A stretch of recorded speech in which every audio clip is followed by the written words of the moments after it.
Hi, everyone. Thanks so much for being here. And Especially in this moment, there's so much going on. So it's really an honor to have you guys' attention for the next hour. So my name is Kate Diadamo. I'm a partner and consultant at Reframe Health and Justice, and I'm going to be talking today about sex worker representation, HIV, and health. Just to kind of honor the moment that we're in, it is a really complicated and ever-changing time for harm reduction communities, impacted communities in general, and the sex worker community is no different. This is kind of an overview about these areas and these dynamics, but if I can encourage anyone to do anything, it's really to look at some of the reporting that's happening right now about how sex workers are being impacted really specifically during this crisis. A lot of folks that are reliant on different harm reduction services, different service organizations are really being cut off from resources at the same time that isolation is for intimate labor and for, quote unquote, non-essential intimate labor is really being disproportionately harmed right now, especially folks that are working under the table. And so, sex workers are being hit in a lot of different ways and in really complicated ways. And so we're going to speak to this, but to just kind of honor what's going on. So there's a chat function in your Zoom. I will try to keep an eye on it, but also feel free to unmute yourself and stop me. I would love for this always to be more of a dialogue. You guys have an idea of what you want to learn far more than I could ever guess. So absolutely feel free to stop me, especially if there's a term or an acronym or something that isn't clear. Absolutely see this as a conversation. Next slide.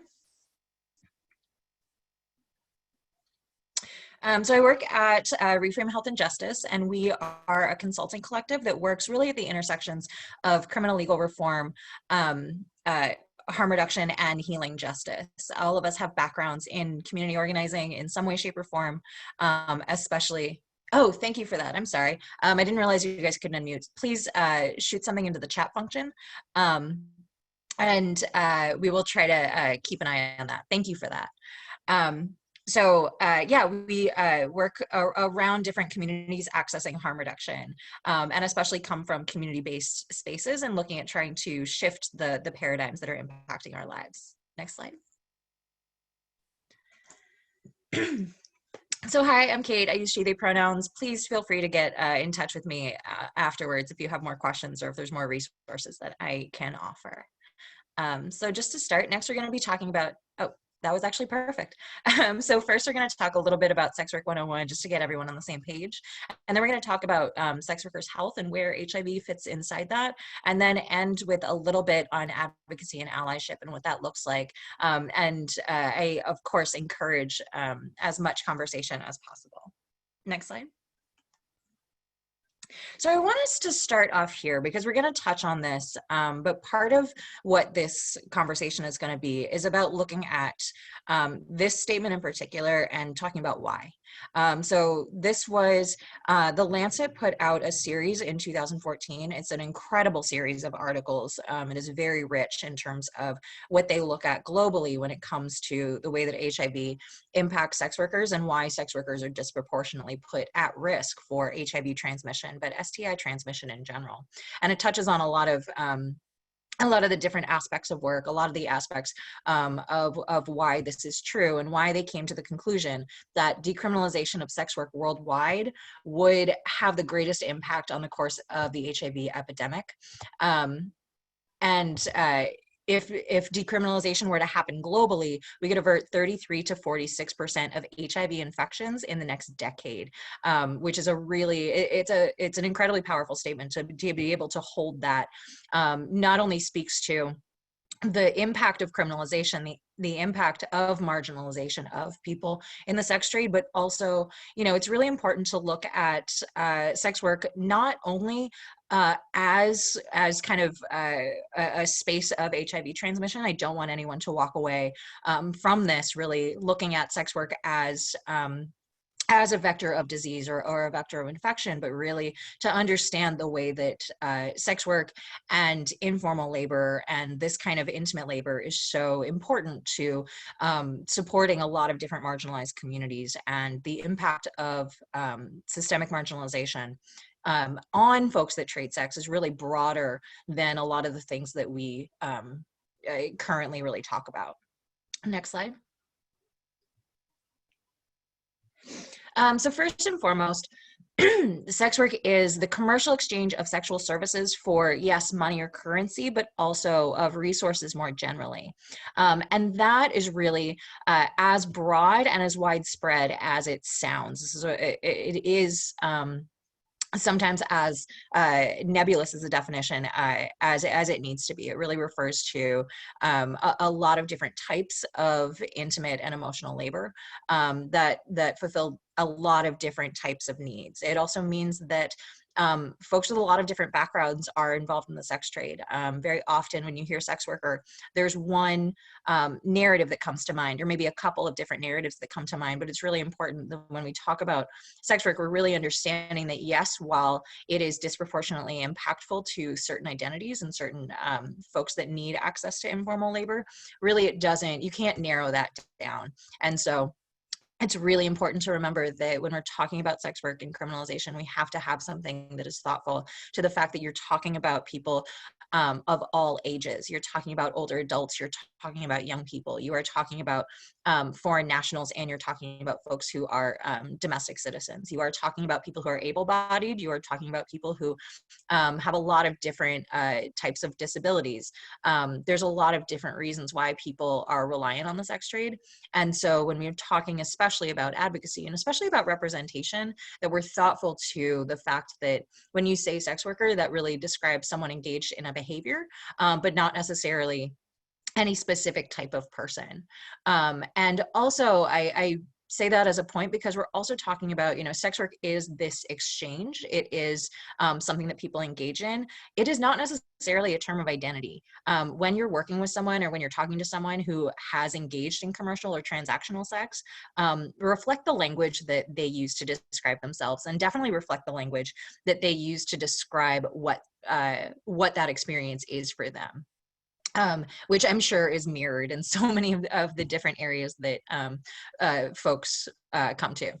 The other reason why I think it's really important to use the term sex work is because you're talking about a term that's really been adopted internationally by health, labor, and rights organizations. There's a lot of conversation where someone will say, like, I don't use the term sex work because it's too political. That says more about the person who's saying it than the acceptance of the term. It is a neutral term. Yes, it has a legacy to it, just like every single term that has to be honored and understood. But at the same time, when we're talking about, especially in rights and public health, sex work is the common terminology. It also means that when you're looking for more information, typing in, going to public health spaces and looking for either reports or research, looking at prostitution is going to get you one set of information. You're going to want to use the term sex work when you're trying to find more of this, because it's going to get you to the information and the folks that you are looking for. Next slide. So I love this slide for a lot of different reasons. First and foremost, because it took us forever to find icons that we thought were really useful, that had like no gender to them, that were as neutral as they could be.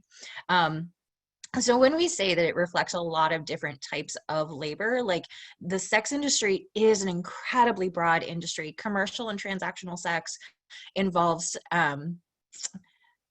oh, I got a question about some safe terms to identify people involved in sex work.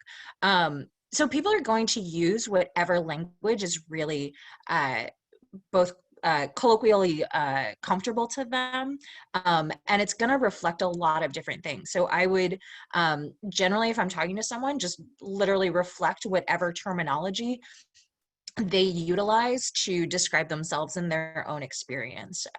When I'm talking about, you know, exchange or hustling or any of those kind of things. However a person refers to themselves is going to be the best term to talk about that, while I still use sex work to talk about the issue and to talk about kind of the broader the broader landscape.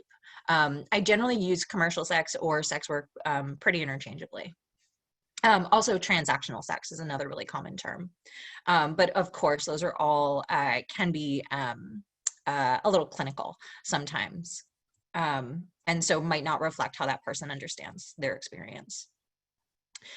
So the reason that I talk about that I think it's really important to make sure we're pointing out all the different types of labor, especially when we're talking about things like health, is because every single one of these is a different type of labor at the end of the day. You know, sex work is intimate labor, it is emotional labor, it is physical labor, but that is going to look different based on the where someone is in the industry. And especially if you're talking about someone who has either health or physical limitations or other constraints in their life, being able to understand that sex work is a lot of different things can actually be incredibly important. And being able to move between different types of sex work to mitigate different vulnerabilities can be utilized really really well for folks who are in the sex industry. You know, if you are someone who is a dancer, you know, that is going to have very specific dynamics to it. It's going to have a very specific level of physicality to it.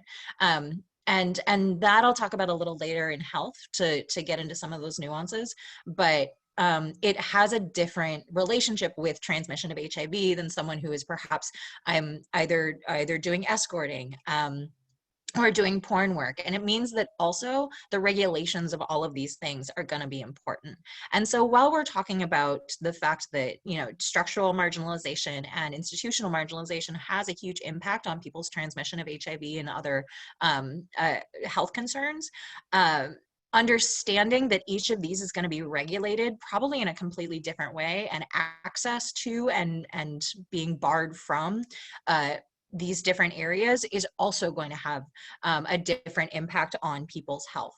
The barriers to entry are going to be incredibly different. The ability that someone has to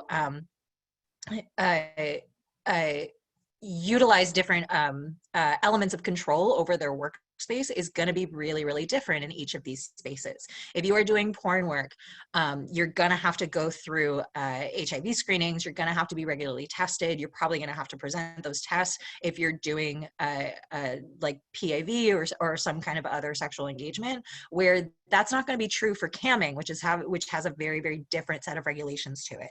And so understanding the nuances of these different pieces of the sex industry, and how when we say sex work, it is one broad term, but that's not actually how people participate in commercial sex, is a really important element in understanding the relationship between HIV, health, and sex work. Next slide. So what kind of work is sex work? Because at the end of the day, you know, I very often say when we talk about sex work, we often really end at the X. And especially when you're talking about public health, we end very much at the X. But it's really important to understand that sex work is work. Click. So when we're talking about these different types of work, you know, the other thing about it is the way that it's constructed as labor is going to be different. So there's going to be elements that are formal versus informal, and that has a lot to do with criminalization very often. But it also means that when we're talking about the control that someone has over their labor, this is going to be really different. If you are working under the table versus if you're an employee, being able to take off work when you have a health concern is going to be really different. Click. You can work independently, you can work collectively, or you can work for a third party. Everyone in this chat has had a manager at some point, and while it's often really stigmatized, that can often be really helpful for people. And it can be something that people seek out. It can also be something that people don't necessarily want to do, but they are in a situation where they have to have a manager. This can be true in strip clubs. This can be true if you are escorting. And it can be true you know, if you're working in a house versus if you're working online, you might still have a manager. And the reason why this is really important is because anytime someone is managing, they have a certain level of control over the different elements of your job. And so if you have a manager who is necessarily really supportive, having access to condoms, having access to lube, being able to not work when you're not feeling good, when you have a UTI, all of those things are going to be things that are run by your manager. You know, we are learning right now that if you are working at Starbucks, you have to check in with your manager before you take sick leave. And that might also be true in the sex industry. And so while we're talking about health, if you're a dancer and you fall and you sprain your ankle, can you take off work? All of those questions are going to be different whether you're working independently, which means that you advertise for yourself, you make all of those decisions, whether you're working collectively, which a lot of people do, especially, you know, if you're talking about full service workers who work in public spaces. Being in peer space is actually an incredibly important part of safety. Being around folks that you know who can look out for you if you are you know, doing public or street-based work, they can say, hey, I've seen that car around and I've heard bad things about that client. Don't necessarily see them. That's a really important piece for people to know. And when you're working collectively and with other people, you can do things like share information, share resources. When you're working for a manager, that person might have a lot of control over your situation. They also might not have a lot of control over your situation. There might be a manager who just, you know, books the appointment, it's fine, sends you off, takes a cut. It really is going to be independently developed based on what that negotiation and what that relationship looks like. Click. It is criminalized, not criminalized. It is policed and not policed. All of those different areas of the industry that came up before have different levels of both criminalization and policing to them. We are, in the United States, the most criminalized in the entire global north. I won't get in too deeply into what criminalization looks like because that should have its own hour. But I'm going to come around to why this has an impact specifically on health. But it's important to know that those relationships are different across the industry. Click. And of course, it is a variety of different experiences. Some people are involved by choice. They have a lot of opportunities to them that are available to them, and they say, you know, of all the options in front of me, this is going to be the one that I pick, and if I don't want to do it, there's other ways for me to meet my resource needs that are comparable. There's a lot of people, and I'd say this is probably most people in the industry, the same as any other kind of informal industry that doesn't have a ton of barriers to participation, is most people are involved by circumstance. They have constraining circumstances in their life, whether it's, you know, I have to do childcare and I really want to be home with my kid to raise my child. And so having a job where I can work at night that makes a lot of money is really important. I have a record, and so I can't have anything in terms of anything that's going to do a background check. So there's a lot of different reasons why people are involved in the sex industry. And a lot of it is because people have constraining factors. And if we're learning anything right now, and if we have to learn anything right now, it's really that we don't actually have an economy that is responsive to the majority of needs that people have. Having living wages that meet people's needs, if you have any kind of constraints whatsoever, is really, really hard. And so that's why a lot of people are involved. And then, of course, there's also people who are involved through coercion. They have someone who is forcing them or coercing them to engage in commercial sex. And that sometimes meets the level of trafficking into the sex trade, but it also might not. And again, that is a very long and very important webinar, but also something that takes a lot of conversation. But it's really important to understand that people across the industry have a lot of different experiences, and that having one doesn't negate having another. There's a lot of people who get involved by circumstance, figure out how to work, and then end up in a choice situation. There's plenty of people who move into a coercive space and then come back because they leave that experience of coercion, but it's still the most fruitful economic activity that they can engage in. And having one doesn't negate others being true. And I saw some questions come in. So before we go into the next slide, what are the advantages and disadvantages relative to identifying risk and outreach prevention, given the inconsistent regulatory environments for different types of sex work? I would say that, identify, yes, there's a lot of inconsistency in regulatory environments, but an environment is going to stay pretty consistent in and of itself. When other things kind of shift, then there are changes. But it's also, strip clubs in a certain area are going to be kind of dependent on management, but they're probably going to be regulated in a lot of the same way. Industries, just like other situations, are somewhat, there's variety to them, and there can be a wide range of variety, but a certain situation is going to be what it is, and that's kind of no different from the other ways. And I'm also not sure I'm actually getting at your question, so if I didn't, I'm not sure I understand it. I apologize. Is there a strategic plan that would support our economy and regulate sex work with the Health Department and Department of Labor? Our sex workers offered health coverage. I'm going to get to that one first because that one's easy and it builds into the next one. So depending on the way that people engage, the question about formality versus informality is probably going to determine a lot of the experiences of health coverage. There's a lot of folks that work in, especially, in informal spaces, you're more likely to declare your income. In our informal spaces, you're less likely to declare your income. Whether or not people opt into getting health coverage is totally up to them as workers, but a lot of the challenges around getting health coverage has to do with the amount that people are declaring very often, as well as just kind of access to health coverage in general. But yes, sex workers are able to access healthcare, but you do run into a bit of trickiness with people not necessarily wanting to declare their income and not knowing what declaring that kind of information with the government, how people feel about that is going to be really individualized. My apologies. And is there a strategic plan?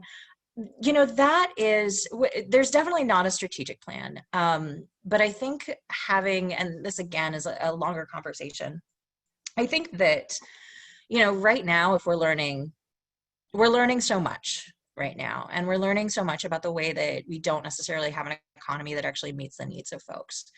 I think that creating a new view of labor and of health and of the ways that people are accessing their resource needs is going to be really important. And I think making sure that sex workers are part of those conversations, as they are in a lot of places in the world, is going to be incredibly important. Not just because, yes, I am a community organizer and I am an advocate for sex workers, and so of course I think we need to include sex work, but because when you're talking about sex workers, you're generally talking about people who are disproportionately women and femmes, caregivers, LGBTQ folks, people who are on benefits and need to work under the table, people who need to access informal labor for a variety of different reasons. And so when you actually center sex workers within responses around health and labor, you're probably going to help the Lyft drivers are going to be helped too.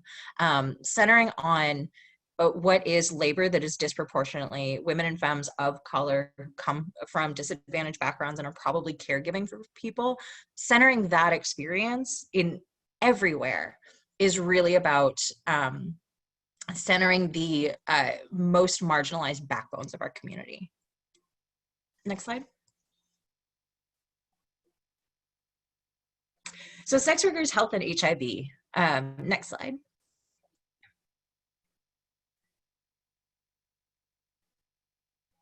Next. So we're going to be talking about HIV, but I think it's really important to make sure that we're actually contextualizing this within healthcare needs. And so while, yes, HIV and STI transmission is something that is a healthcare need and something that is a focus, it's not actually a focus for everyone in the sex industry. So like, you're probably not going to meet a lot of phone sex operators who are really concerned about HIV transmission. And so yes, we're going to talk about it, but let's also make sure that we're not exclusively talking about that or making a lot of assumptions about people that work in the sex industry. There's an organization called the St. James Infirmary, which is amazing. Totally check them out. They are based in San Francisco, and they opened as a sex workers' health cooperative, basically. And they've done some really amazing research on the folks that come and access their services, and especially early on did really wonderful peer-based research around what those healthcare needs were. And what they found out was something that really shouldn't have surprised us, but definitely did. And it was looking at what was considered the most pressing healthcare need of folks in the sex trade. And it was two things. First and foremost, it was occupational health and safety needs. Sex work, for the most part, is physical labor. And so if you're talking to people who are participating in different ways, and have different physical needs, a lot of their healthcare needs really reflected the physicality of what they did. Dancers were coming in with ankle and knee problems. People who were doing street-based work were coming in with ankle problems because they were on their feet all the time. People who were doing massage work were coming in with carpal tunnel syndrome. And so, you know, we can talk about HIV and STI transmission, but I think it's really important to put that under the category of health and safety, of occupational health and safety.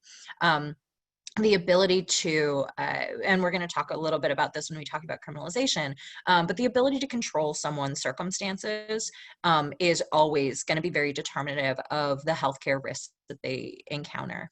And so, yes, we're going to talk about HIV, but let's also not forget that we are choosing to talk about HIV. We are not choosing to talk about the full fleshed out healthcare needs of people who trade sex across the board in all of these different areas. We are making that affirmative decision, and that says more about what we need than necessarily what someone we're going to be interacting with needs, and definitely what a community needs. The second, and I'm jumping down here, but the second thing that folks talked about as the most pressing healthcare need had to do with stigma, isolation, and dual identities, and the impact that that was having on especially self-harm and suicidality. What people really talked about was, and these are kind of wrapped up into each other, was the fact that they aren't out.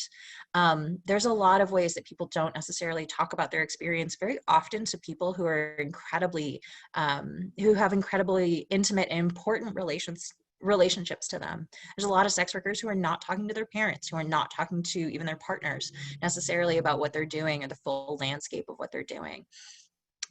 Or they're hiding, you know, different parts of the experience. One of the most common things that happens that is so unpleasant is, you know, sex workers come home and you confide in your partner and you describe something really awful that happened that day, and the response from friends who are very well-intentioned, from people who are so well-meaning, is, well, you should just quit. And no one's going to say that to people in other professions because they see them as, this is your job. But that's often not true for folks in the sex trade. And so there's a lot of stigma that happens that's wrapped around that. There's a lot of isolation that comes out of that, of not being able to talk to people about what's going on. And then, of course, the incredible mental gymnastics of living a dual identity if you are telling people that you have a different type of job. To be able, it's one thing to say, you know, oh, this happened. It's a very different thing to have to interact with people on a regular basis, where you have to constantly pretend that you are living a life that you are not. And that can be really, really difficult and incredibly emotionally and mentally exhausting. And so when we're talking about the most kind of impactful things, that was definitely pointed out. We're also going to talk about anti-violence and how that kind of factors into that. But I do consider it a really important healthcare need, that if we're going to be talking about that, we have to be able to talk about anti-violence within this sphere of something that does disproportionately impact sex workers, but for a lot of different institutional reasons. Next slide.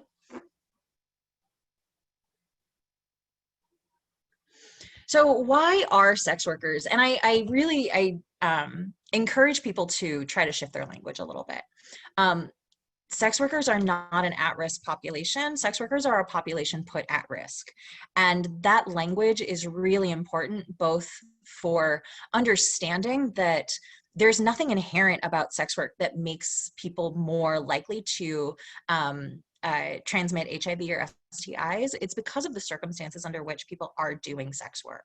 And a lot of those are out of people's control. And also, there's something that you kind of internalize when you hear that you're part of a population, and this is true around, LGBTQ folks, street-based folks. It's really easy to internalize that stigma that says that this is just something that's part of my DNA. And so it is, if I can ask folks to walk away from any of this, and I very much credit the incredible, beautiful organizer, Mitchell Mora, for pointing this out and helping me shift my language, but it's to say sex workers are put at risk, sex workers are not at risk. And the reason why sex workers are put at risk for HIV transmission is, yes, with client interactions. If you're going to be engaging in sex, of course, the more partners that you have, the more there is that vulnerability. And we're not going to talk about that kind of basic thing, because I imagine y'all know that. What I do want to talk about is criminalization and policing, interpersonal violence, and then access to affirming services and care as kind of the three areas of why sex workers are put at disproportionate risk. Next slide. So the two places that I really want to talk about is, first and foremost, criminalization and policing does disproportionately put sex workers at risk. The Lancet literally said it was the most important thing that we could do to shift HIV transmission was simply to decriminalize, and that was for a couple of different reasons. First and foremost, any time that policing of a crime is happening, and a crime is simply defined as activity that is it's an activity that we see as socially punishable. There is nothing inherent to crime. There is nothing that we should see as the default because a behavior is criminalized. And the impact of policing is that anytime you police for a crime, evidence of that crime becomes something that is in itself criminalized. And so I know that sounds very abstract and a little confusing. But access to condoms is really kind of the easiest place to point this to. So I was an organizer in New York predominantly for a number of years. And one of the issues that we came to, both in terms of how it impacted individual outreach and people's experience, as well as the advocacy that we were doing, was that police were using the presence of condoms as evidence that you were engaging in prostitution. And so what that means is loitering for the purposes of prostitution is something that is criminalized in almost every single state. Hopefully New York this year is going to repeal that law. We're really excited. It's so close. But what it means is that someone is walking down the street and they are profiled as someone who is trading sex. And the evidence that can be used against them is anything from being in an area known for prostitution, the clothes that you wear, walking too much down one block, waving to cars too much, which of course is all behavior that, like, if you are a white cis man in a suit on 42nd Street doing all this, you're hailing a cab.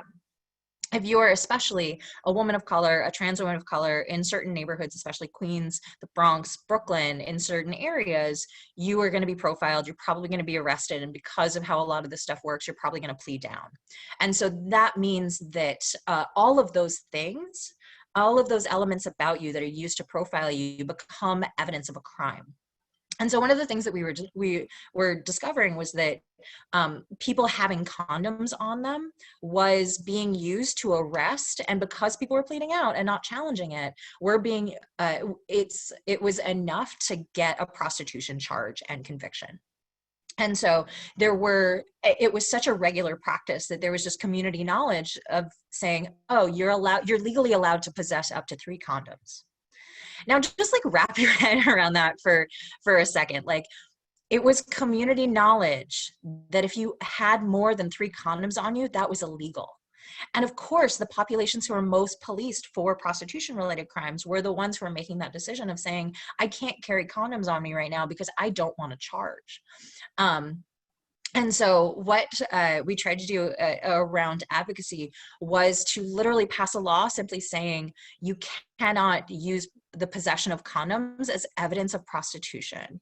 And this is something that now there's a couple of states who have passed this law, but it was because policing for condoms was leading people to not carry condoms on them, even if they were working. And so while condoms have become, and there's a lot of studies on this, there's a lot of materials. If this is something that is happening in your community, please feel free to reach out. We have an amazing toolkit about how to pass some of these policies and laws. But, you know, that is, it's just one example of a wider spread practice, because when you're policing for the sex trade, this also means that things like negotiations become criminal activity. So, you know, when you're interacting with a client, it's really important to be able to do things like declare your boundaries, like things like condom use, but also how much you're going to make, what you're willing to do, and not be, and if you're afraid that that negotiation is going to make you liable for a charge, it means that you have to use coded language. It means that you can't talk about certain things. It means that you're really barred from doing things that are so much about safety, because very often, you know, if you're not talking about something because you're afraid, and you say, all right, I'm talking to you right now because I know that the cops typically don't go as far as going to a hotel or actually having me get in the car. And so if that is community knowledge, and your understanding is like, if I don't agree to something that's illegal, you're going to leave me alone. If I do get you to the hotel, then I think you're a real client. That means that when you are declaring your boundaries the very first time is when you are in an isolated location with someone who might get really pissed at you. And that's when a lot of violence happens. And that's when a lot of harassment happens, not to mention just a waste of time sometimes.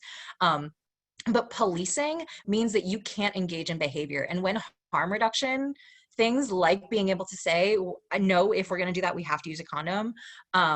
When that becomes a policed activity, that becomes a criminalized activity, and people are going to stop doing that. The other place that is a really natural kind of fit to talk about is around HIV criminalization, which I'm sure a lot of folks are familiar with, and we can, of course, talk about that a little bit more if anyone has questions. But it is where there's criminalization of someone's HIV status that often gets talked about in terms of having consensual sex with another partner, not disclosing your HIV status, and then getting a charge. Where it's actually most prevalent is that in, I think, 12 states now, there's been some modernization laws that have changed the number since the last time I looked, but I believe in 12 different states, if you are arrested for things like loitering for the purposes of prostitution, which is a charge that involves profiling and sometimes a conversation, and you are HIV positive, you might move that charge from a felony or from a misdemeanor to a felony.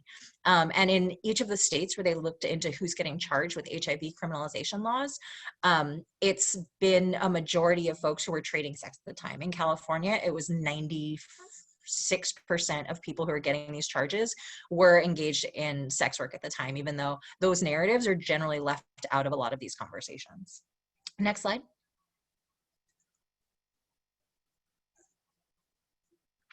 Next. So violence against sex workers. One of the other reasons why decriminalization would make a sincere difference is not just about HIV transmission, but because it also leads to a reduction in violence for a number of different reasons. First and foremost, there's a lot of stigma that is compounded when a behavior is criminalized. A lot of people have this idea that sex workers get what they deserve, and that's and that kind of foregrounds the comfort with enacting violence on people who trade sex. Click. The conflation of sex work and violence. A lot of public narratives really do this, where there's an understanding or a narrative that all sex work is an experience of violence. And what that does is not just for the person enacting violence saying, if you are consenting to do this, if all sex work is violence and you are consenting to engage in sex work, then I'm going to enact what I consider violence on you because you're already consenting to violence. The other thing that does is it makes both of these in particular have a really significant impact on the person trading sex. if you are constantly told that sex work is inherently violent, that there is no way to avoid that violence, and that sex work is a violent experience, let's say you actually don't have any other options. Let's say that this is still the best option for you, then you're going to go in saying, I've deserved this, I signed up for this, and there's nothing that I can do. And so the other thing, if I can convey to folks, especially folks in harm reduction settings, there are ways to mitigate violence when it comes to sex work, even under criminalized environments. And so one of the most enraging things for me about this is because when people don't believe that there's harm reduction that you can employ, they don't employ it and they don't seek it out. And so when we're talking about, pushing back, especially on narratives, especially looking at representation, making sure that we're not letting some of these things go is really about making sure that we're creating a situation around sex work where people who are trading sex are not seen as the necessary folks to receive that violence. Click.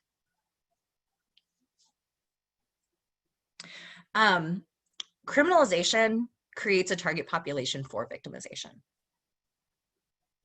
When you have a population of people, especially individuals who, just because of the nature of the work, have to be in more physically isolated locations or more secretive locations, when you are sitting with someone who, or when you are looking to enact violence on another person, you're probably going to pick the person that you don't think is going to report that crime. And so when we're talking about the impact of criminalization, it is to create a target population for victimization and violence. And this is not unique to sex workers. This is also true when we look at, police communities who aren't necessarily comfortable calling the police. When we're talking about undocumented folks, criminalization creates a much easier target. Click. And then also sex workers, again, this is a spool that can be unraveled in a lot of different ways. Intimate partner violence definitely shows up more for folks that are in the sex trade. It is a lot of blaming someone for jealousy, sex work as an excuse for rage from an intimate partner. So there are a lot of different reasons why sex workers are more vulnerable to intimate partner violence and report higher experiences of intimate partner violence that are like a tooth. They go very deep. But this is just something to be aware of. Next. And so lastly, one of the other things that's so important, especially for folks, is that sex workers also report a ton of barriers in terms of accessing healthcare. And so when we're talking about health and affirming care and affirming the ability to access that, I'll touch on it a little bit in just a slight bit in the advocacy piece, but also our organization's really receptive to people who are trading sex.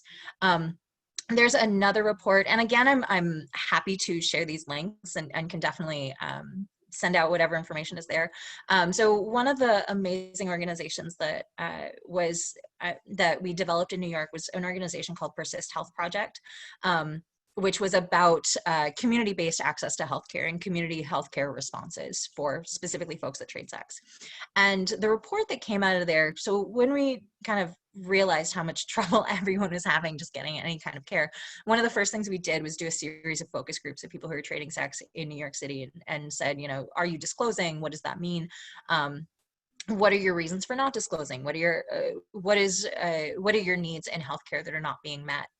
So that as we developed the organization, we can make something really responsive to folks. I believe the title that we came away with was No Stink Eye, No Judgment, because the first thing that came out from people was that they weren't disclosing and they weren't accessing care, and when they did, they weren't telling anyone. And it was mostly because of stigma. It was mostly because, you could hopefully go to a place that was affirming and could hear that you were trading sex at the time without having other things kind of kick in or without facing that kind of shame. But even in those spaces, it was very often like, make sure you get so-and-so. Don't, if you're going to go here, awesome, please request this provider to see you, because that's the only one that we trust, and no one else kind of has been trained. And so first and foremost, that was one of the biggest barriers to people being able to really get the healthcare that they needed.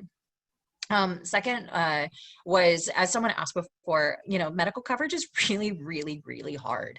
And so Persist was around when the Affordable Care Act was rolled out.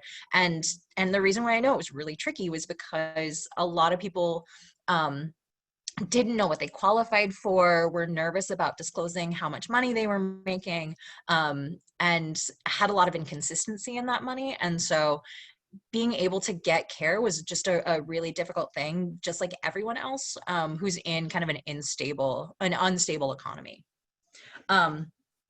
Fear of disclosure to law enforcement, and especially for young people, mandatory reporting was really, really tricky. And so it's really important to, when folks with anything like this, being clear what confidentiality means is really important, especially if you're dealing with a young person, someone with kids, someone with an open warrant, that kind of stuff. Just because you don't know necessarily where that information is and is not going to go, and how that might impact you. The other challenge, and especially less so with healthcare providers, but more other service providers, the amount that you work with law enforcement is going to determine how people interact with you. If I've done work with service providers in different areas where finding the right service provider, especially in a rural area, was really, really different and really challenging. Because the only service provider that was around that was a shelter, for example, would have a really close relationship with the local police department, and so people didn't want to go there. And so understanding what it means to be a criminalized body and to be consistently doing things that will get you put away is really tricky. So fear of outing, lack of confidentiality, including with other colleagues, was it was quite a bit wrapped into that. Just because someone discloses doesn't mean they're disclosing to everyone that you work with. They're telling you something. And then lastly, and this is also kind of more for not necessarily traditional healthcare providers, but requirements to stop trading sex to participate, especially when you're talking about shelters getting access to housing services. This can be really, really tricky. Because sometimes there's places, like, let's say you're trying to get someone into temporary or emergency housing. If the sex industry is the only way that they're making their money, maybe this space doesn't have like an explicit, you are not allowed to work here, you're not allowed to stay here if you're trading sex. But do you have to be in by 9 p.m.? Because that might mean that someone says, well, functionally, I actually can't. This is the only way that I'm able to have access to resources, and therefore I'm not going to be able to participate in this. So things like that are structural barriers can also be really challenging for accessing affirming care. Next. And so what can we do? And there is a lot that different organizations can do. Next slide. I love this quote. It's from Ann Voskamp. I got it from an incredible, brilliant, wonderful person who I'm honored to have worked with at both Persist and the Sex Workers Project, Liz Afton. But the both of them always say, shame dies when stories are told in safe places. And so I think first and foremost, it's really important to do the internal advocacy to make sure that we're working in spaces that are affirming to sex workers, and then demonstrating allyship publicly. But knowing that these the internal workings of an organization are incredibly important, and really provide the foundation and the genesis of what can be a really important and fruitful space. Next. So is your organization sex worker affirming? So, this is going to be different for every organization. I'm imagining we have a lot of different types of folks on this webinar. But first and foremost, hire people from the community and make sure that it's not just as a peer counselor. There's so many different organizations that have the most wonderful intentions and hire peer counselors, but those peer counselors actually have nothing to do after a couple years of that. There's no development into management. There's definitely no one on the board. Making sure that you have folks from the community, whether or not they're out is the other piece of that, means that you get really meaningful information, and very often you are getting information that you don't even realize. It can be one thing to be like, I want to hire, sex workers as X. And then, you get, and then someone goes to fill out your form and they're like, well, I don't have a salary history. And I feel ashamed about that. And I don't know what to ask for. And I don't know how to negotiate with someone for my salary. And you wouldn't know that until you actively try to get people from community.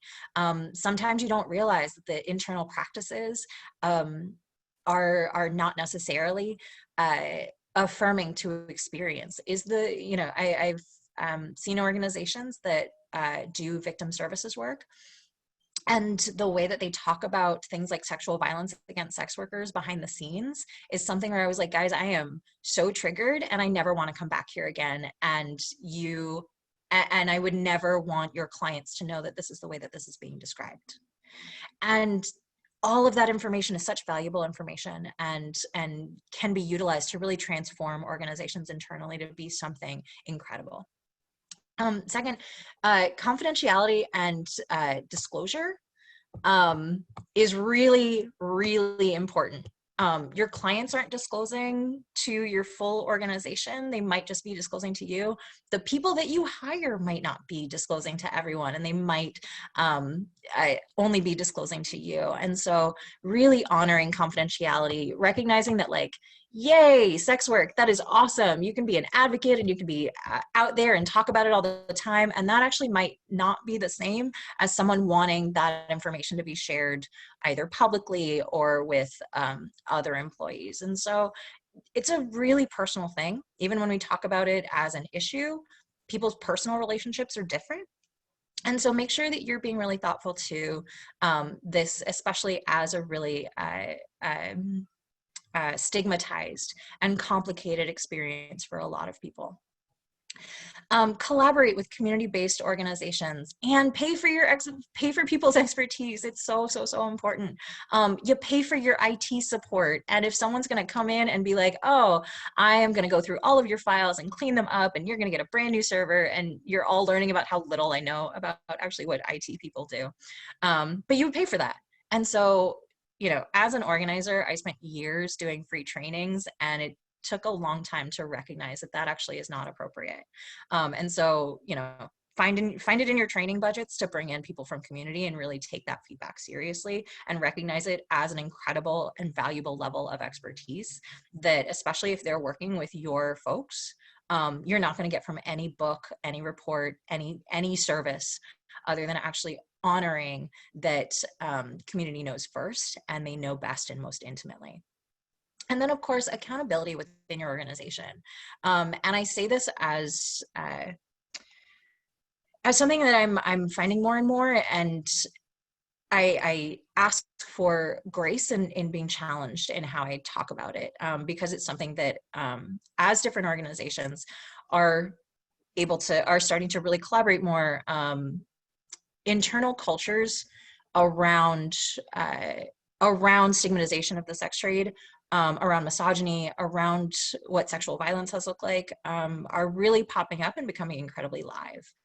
And so I think recognizing that this, as more and diverse spaces are being inclusive of sex workers more vocally, it's surfacing some really intense histories. And so just to be thoughtful about what it means for different organizations to bring in new community spaces. Next slide. And then, of course, external advocacy, demonstrating to a community that that you are going to stand for them publicly, especially a community, you know, sex workers are incredible experts and very rarely get listened to. And so, you know, sometimes being the organization that's like, you know, you should be lifted up in this space. I want to go in and create that platform. Figuring out when to pass the mic means also understanding that sometimes you have to go in and set that structure up for that to be safe. And so demonstrating that you are willing to do that, advocating together for the greater changes. You know, it's not just about supporting sex workers, it's about supporting people that trade sex more broadly. So that means really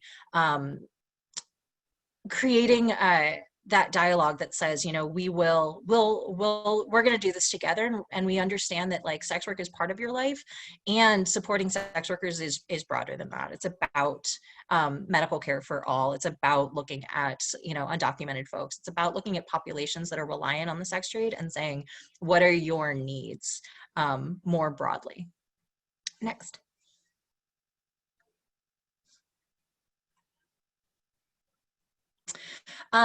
Decriminalization, decarceration, and divestment are really, it is, yes, it is decriminalization, which we've touched on, but it's actually broader than that.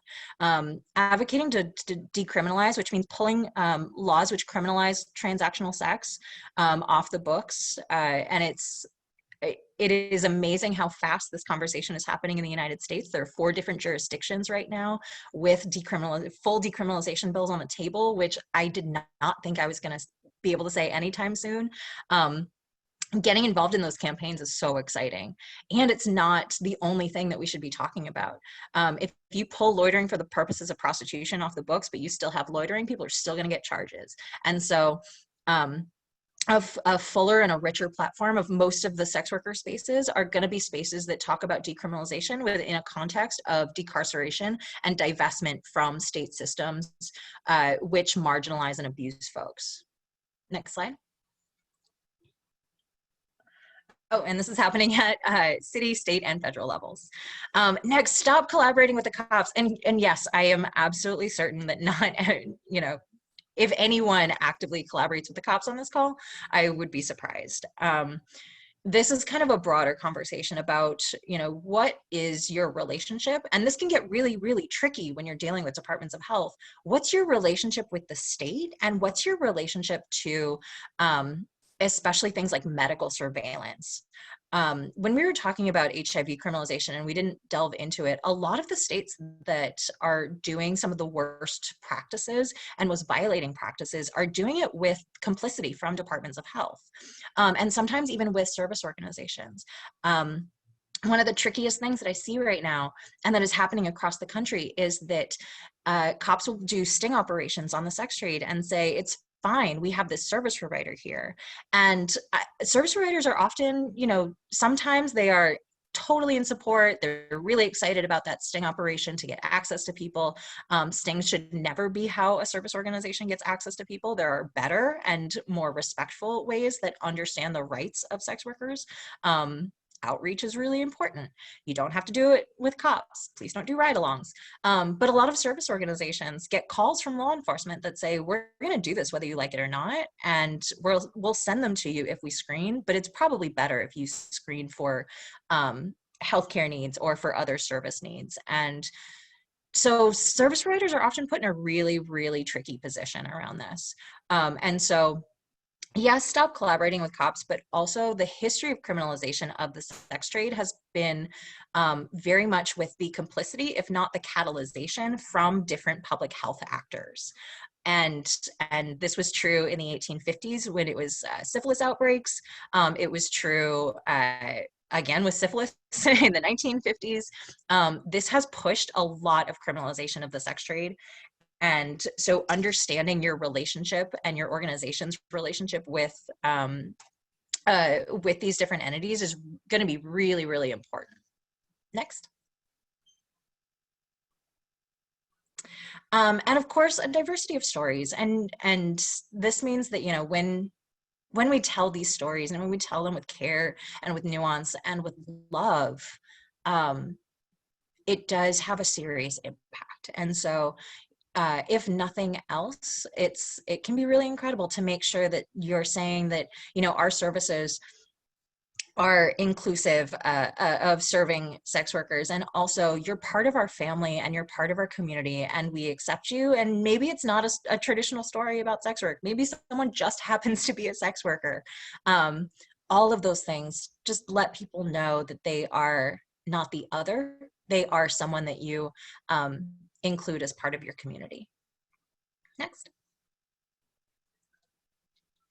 And then, so I've been asked for everyone to tweet the following, which is a beautiful statement. It really is about, you know, if we're going to talk about HIV, if we're going to end the epidemic, it really means that we need to see sex work as work, and sex workers as people that really deserve rights and deserve autonomy. And of course, plugging. So if anyone has a Twitter account, please feel free to share this. And I believe that that wraps it up. And so we have 4 more minutes if folks have questions.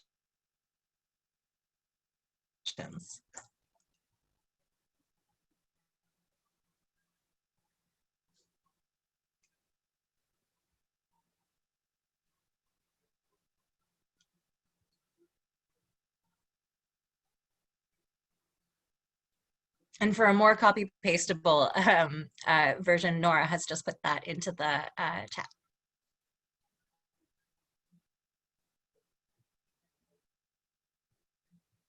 And thank you guys for your kind words. Hey, Kate, can you hear me? Yes. Hi, it's Anna Forbes. I just wanted to congratulate you and thank you for a really, really excellent presentation. I think that there was a lot of diversity in it and a lot of areas in which those of us who've been working in HIV since forever and ever and ever can really see places where our organizations can improve and strengthen ourselves and become more useful by working collaboratively with sex workers and on sex workers' rights as allies. I've certainly found it to be a very interesting direction to try to go in with regard to HIV, and I think it's a really important one. We all have to remember that the US is the only, repeat, the only country in the world that does not recognize sex work as a situation that puts people in contact with HIV, at risk of HIV, as identifying as a population that needs to be key and to be collaborated with regard to ending HIV.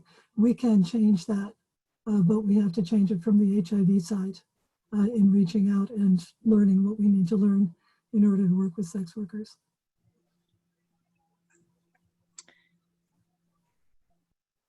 Yeah, thank you so much for that, Anna. And if y'all don't know Anna Forbes, Anna is someone who has done an incredible amount about bridging this gap and bringing together these two conversations in the United States, where, of course, we have so much to learn internationally.